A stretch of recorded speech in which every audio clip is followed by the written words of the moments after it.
dzień dobry, witajcie. Ponownie w Custom 34 Studio, ponownie bardzo silna ekipa. Piotr Ja, Mikołaj Łukaszewski. i szkiełko i oko, najważniejszy dyrektor całego tego przedsięwzięcia, Jaro, po tamtej stronie szybki. I co dzisiaj?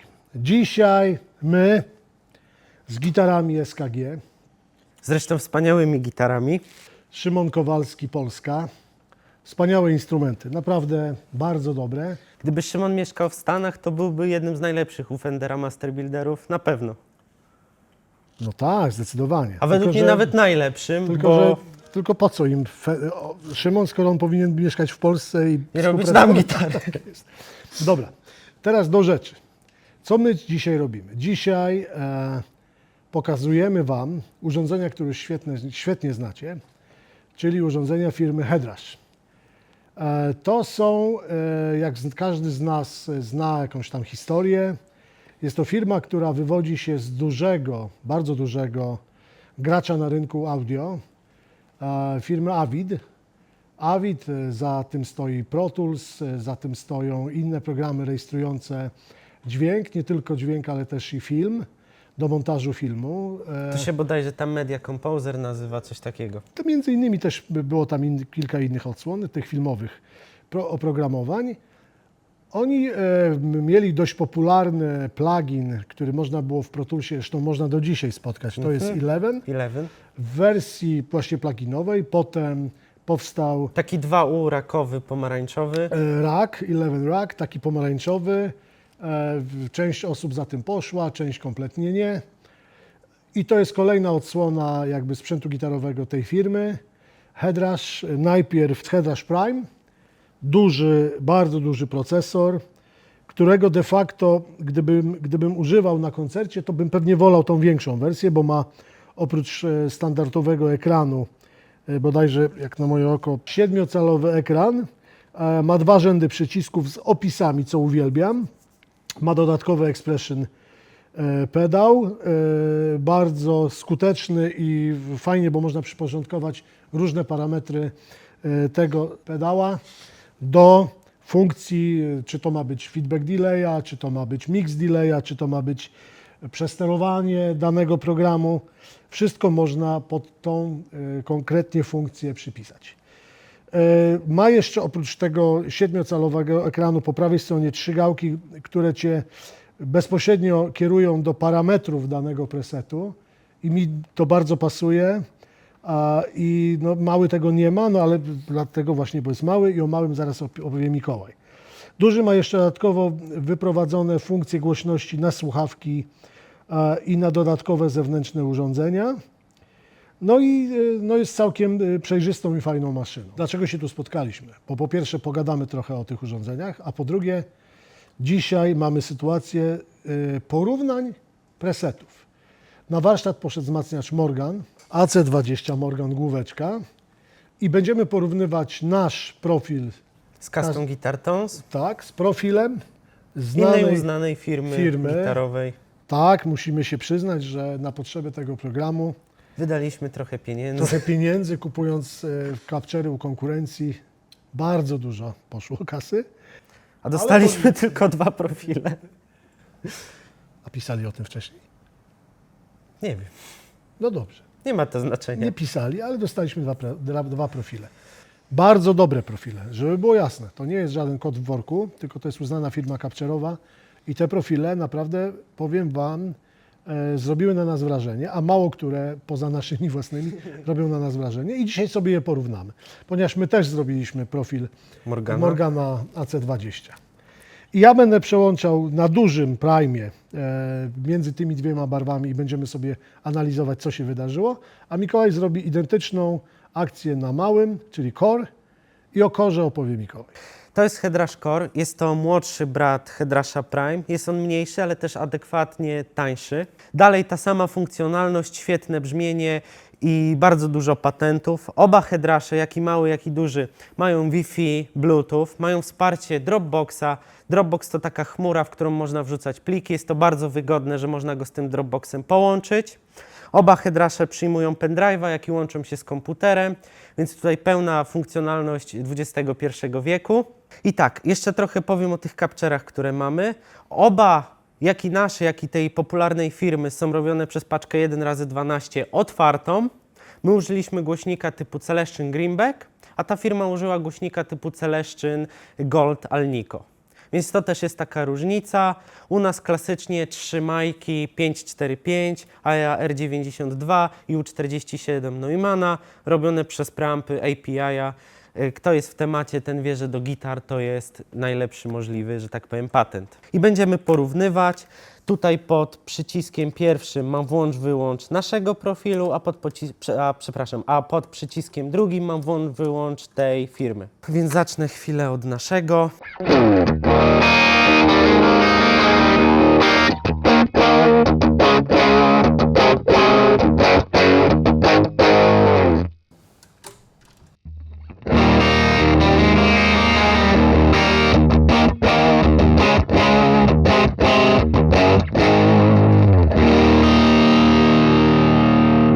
Co mi się od razu rzuca, to to, że ich barwa ma troszeczkę więcej dołu, mniej środka, jest przez to ciemniejsza też.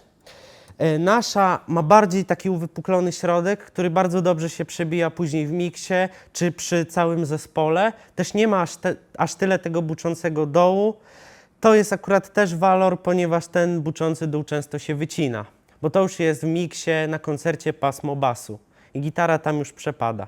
Więc nasz profil jest idealnie i bardzo fajnie zrównoważony do grania w będzie i ogólnie całości piosenki. Natomiast ich brzmienie też ma swój walor tego głośnika Alnico, który jest jednak troszeczkę inny niż nasz i to jest inny charakter. Ja zobaczę, słuchajcie, też sobie pogram. Zaczynam od naszego.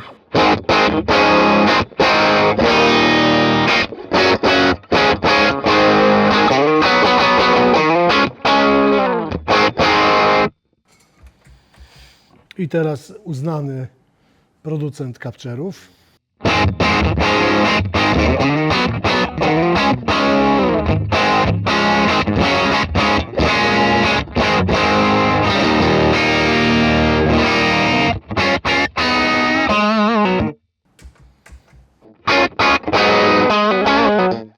Tak jest, ja mam bardzo podobne wrażenia, czyli generalnie oba profile są bardzo dobre, naprawdę. To muszę przyznać, że ponieważ sami je robimy i wiem, ile to pracy kosztuje i ile czasu, ale słyszę, że ktoś dopracował i fazy pomiędzy mikrofonami, i proporcje pomiędzy mikrofonami, jeżeli jakiś używał większej ilości Tam bodajże tych dwa mikrofonów. są. No właśnie, i to ma sens. Też słychać trochę tą różnicę w głośniku, nie? Bo my mamy jednak głośnik z magnesem ceramicznym, producent tamten zastosował głośnik Alnico z magnesem Alnico, co powoduje istotne już różnice w samej jakby dostępności barwy. Ale jest coś w tym, o czym mówi Mikołaj, że jak dojdzie basówka, blachy, klawisz i pożrą trochę to brzmienie jako konkurencja na scenie bądź w nagraniu, to może się okazać, że tamta barwa nie przetrwa tak dobrze. Na starcie każdy realizator na pewno będzie startował od wycięcia tego dołu, co spowoduje, że też może sam sound na tyle zostać wychudzony, że tej barwy może nie być, nie? W naszej barwie, tak jak słucham teraz AB, pewnie dodałbym trochę dołu, ale na razie tego jakby nie robimy, bo chodzi o to, żeby pokazać bezpośrednio różnicę. Co ciekawe, obie barwy bardzo, bardzo fajne i tutaj akurat wydaje mi się, że mogłyby znaleźć zastosowanie. Jedna jakby i druga koncepcja brzmienia. Ja jeszcze bym sprawdził na singlach może porównanie.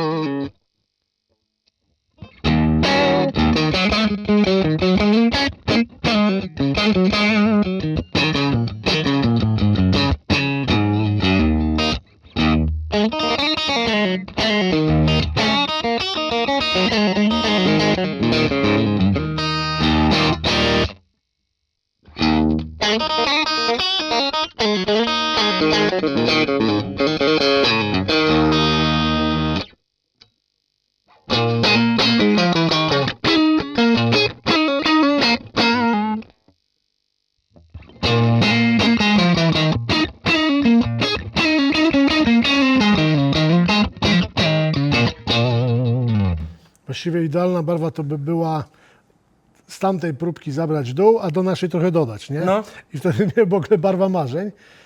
Przy singlach już ten profil zewnętrzny trochę nabiera trochę sensu. A jeszcze na kombinacji.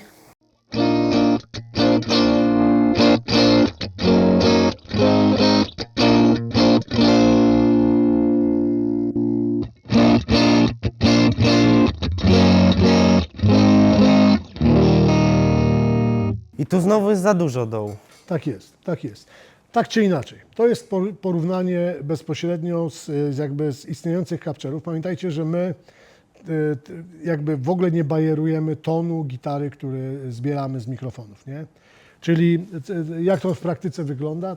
To jest tylko i wyłącznie zestawienie kombinacji 3 mikrofonów i miksu tych 3 mikrofonów.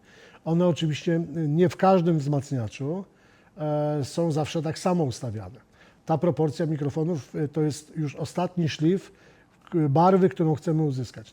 Natomiast nie stosujemy żadnych dodatkowych equalizerów, nie stosujemy żadnych dodatkowych kompresorów i żadnego sztucznego na linii czy cyfrowej, czy analogowej dodatkowego dobarwienia dźwięku. Nie? Chcemy, żebyście dostali wzmacniacz taki, jaki on jest i w tym przypadku akurat Morgan AC20, którego mamy tu w studiu, dokładnie tak brzmi. Ja powiem Wam, że na tej naszej próbce, chociaż na tej konkurencyjnej też, ale na tej to dokładnie słyszę ten wzmacniacz tak, jak on gra naprawdę. Nie? Czyli on ma tylko volume, ton i 2 switche od barwy.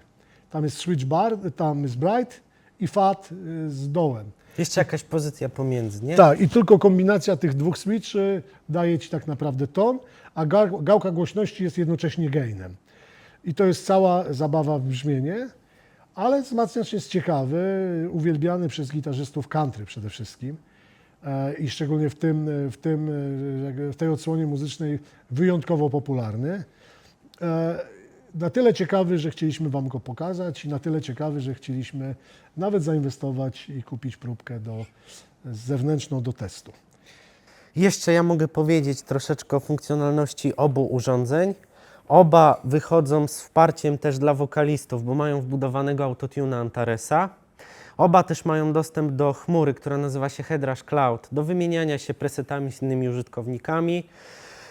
I naprawdę uważam, że rezultat i jakby funkcjonalność tego urządzenia jest bardzo dobra. My też jako Custom Guitar Tones sprzedajemy zarówno Headrasha Prime, jak i Headrasha Core na naszej stronie. Gorąco Was zachęcamy do właśnie zakupu tych urządzeń u nas, ponieważ macie wtedy dobre urządzenie z pewnego źródła, a w bonusie dostajecie nasz profil Custom Guitar Tones, wykonany z najlepszą jakością, w najlepszym tak naprawdę studiu w tej części Europy, prawda? Tak się zgadza. Na najlepszych majkach, świetne wzmacniacze z zaufanych źródeł. Też u nas wzmacniacze zawsze są serwisowane, lampy wymieniane, więc dzięki temu macie pewność, że to nie był jakiś uszkodzony gdzieś tam, który leżał rok, zapomniany. Tak. Dobra, teraz też taka część filmu trochę edukacyjna, wiadomo, ładnie się świeci i tak dalej, ale o co chodzi w tym urządzeniu? Ono ma tutaj różne opcje dodawania efektów po wzmacniaczu, przed capturem, po capturze i trochę Wam pokażę, jak brzmią takie rzeczy. Wrócę na nasz profil i na przykład przed wzmacniacz dodam sobie jakiś overdrive. Zobaczmy, co my tu mamy. O, to podejrzewam, że jest Tube Screamer. Tak, dobrze zgadłem.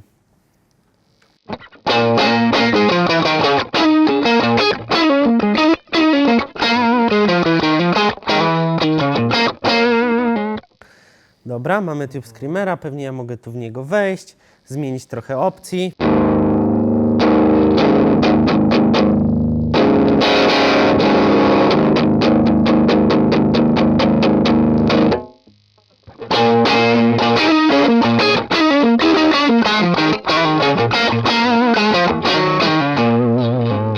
Ciutkę ciemniej zrób. Ciutkę ciemniej jeszcze. Dobra, to ton prawie do zera mamy. I na przykład dam, dobra, delay zaraz, na razie jakiś reverb, na przykład sprężynowy. Znajdźmy tutaj coś, zobaczmy ten.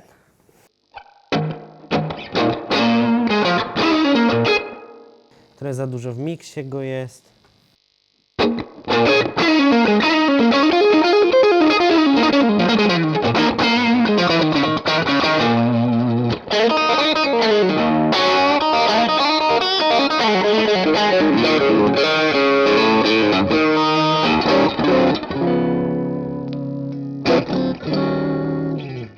Dobra, jeszcze zdejmę trochę w miksie.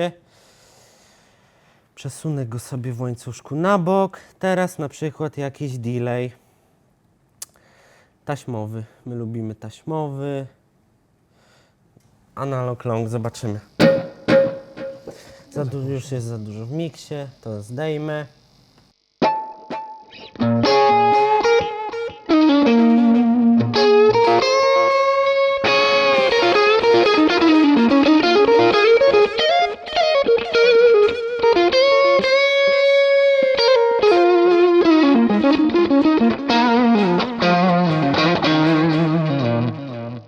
Bardzo ładnie, analogowe brzmienie, trochę zdajmy wow, żeby mniej kiwał. I zobaczmy, co jeszcze mogę dać. Na przykład jakiś oktawer.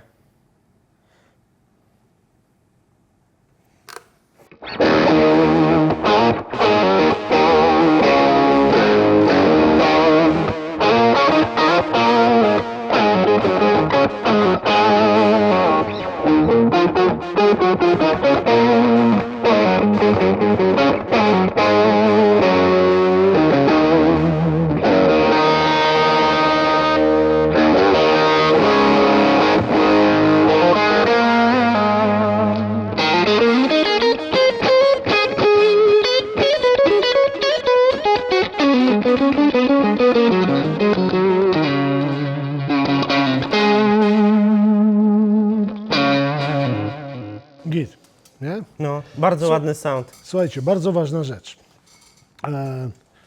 W budowaniu toru audio, gitary, bardzo ważna jest kolejność efektów.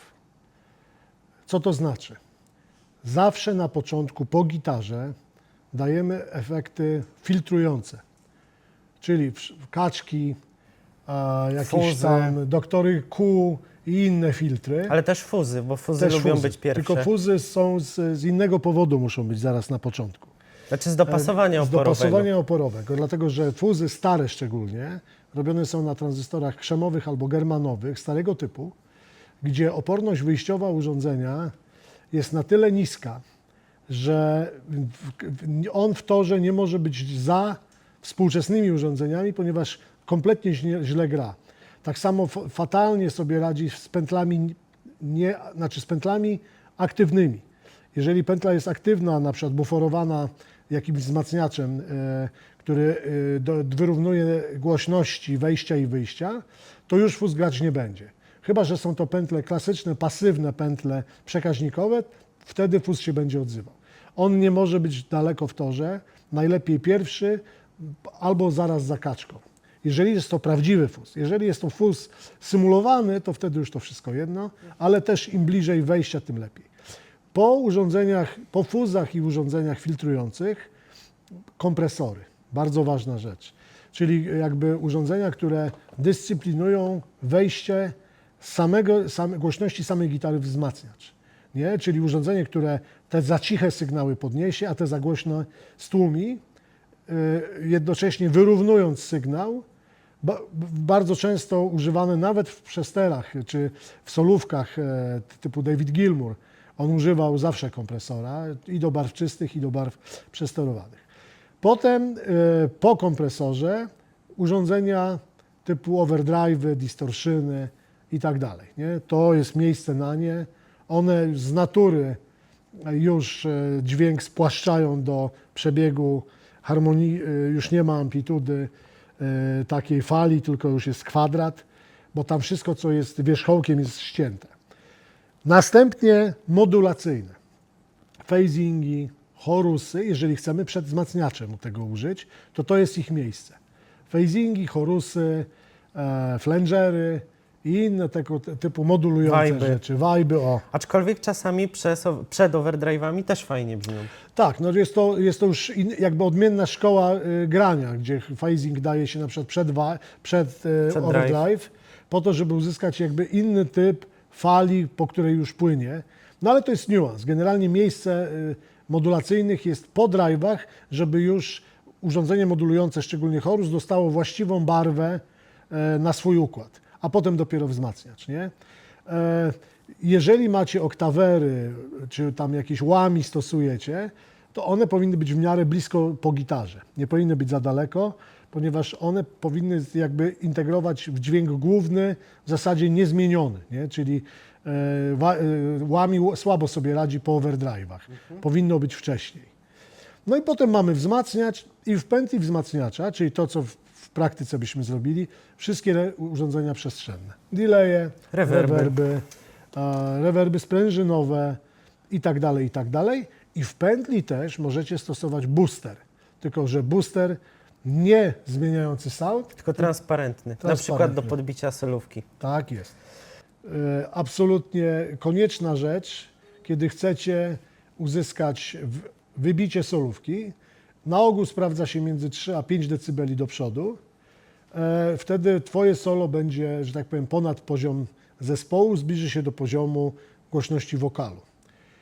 Nigdy nie używamy boosterów zgłaśniających przed distortionami albo przed samym wzmacniaczem w ogóle. Bo to tylko gain zwiększy. Bo dokładnie taki booster tylko zwiększy gain, wcale nie podniesie głośności i to jest częsty błąd, że ludzie przed wzmacniaczem podłączają booster, nawet dają często do 10 dB głośniej i dziwią się, że nic się nie zgłosiło, tylko się gain większy zrobił, przester. To tak nie zadziała. Żeby w naturalny sposób, w czysty sposób podniosła się tylko głośność, to albo programujemy preset o 3 do 5 dB głośniejszy i to naturalnie wybije solówkę, albo stosujemy booster w pętli wzmacniacza, taki transparentny, jak powiedział Mikołaj. To jest bardzo ważne, nie zmieniający Albo barwy. inna nazwa Clean Boost. Tak, jest nawet na rynku parę takich urządzeń w praktyce, które to dokładnie robią.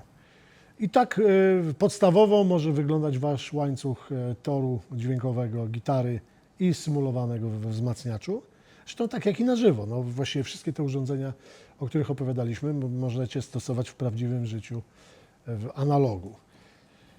Coś jeszcze? No jest też stara szkoła, szczególnie do wzmacniaczy, które nie mają pętli, żeby na przykład reverb i delay dać przed wzmacniacz, to daje taki bardziej eksperymentalny sound. Ja mogę to zasymulować i na przykład reverb sprężynowy dać przed wzmacniacz i to będzie też ciekawe.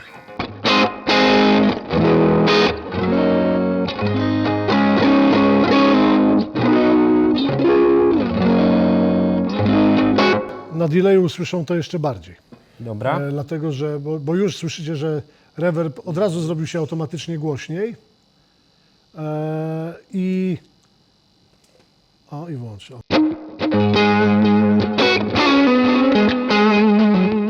Ale ja na przykład lubię to zastosowanie delaya albo do delayów triolowych, gdzie tak naprawdę delay musi brzmieć tak samo jak gitara i być tak samo głośno, ale też do delaya typu slap. Na małym feedbacku i dosyć szybkiego, dam na około 130. O!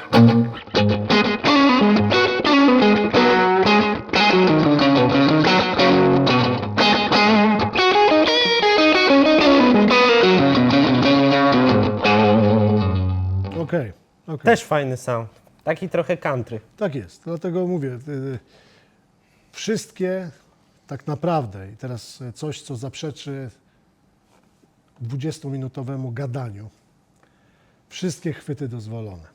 Czyli to, że tak się podłącza i tak jest poprawnie, to prawda, raz. To raz. Ale po to macie wyobraźnię, żeby wszystkie te stałe parametry zmieniać. Bo co jest najważniejsze? Wyobraźnia. Piosenka. To wiadomo. Więc nie poddawajcie się. Wasza wyobraźnia nie może być waszym ograniczeniem. I teraz bardzo ważna kwestia, taka z 2 wykrzyknikami albo nawet 3. Często zadajecie nam w komentarzach pytania, jakiej kolumny używać do urządzeń typu Headrush, Cortex, Tonex, Kemper. Otóż mamy tak naprawdę 2 główne rodzaje kolumn. Kolumny FR-FR szerokopasmowe i normalne kolumny gitarowe. Do takich urządzeń nie nada się normalna kolumna gitarowa, ponieważ ona potrzebuje końcówkę mocy, to raz, a dwa, ona nadaje sound. Tutaj te urządzenia mają już sound paczki nadany, ponieważ my robimy te capture'y z kolumną. Więc wy, żeby je odsłuchać, potrzebujecie paczkę szerokopasmową, czy monitory studyjne, Czy słuchawki? czy słuchawki. I to jest bardzo ważne.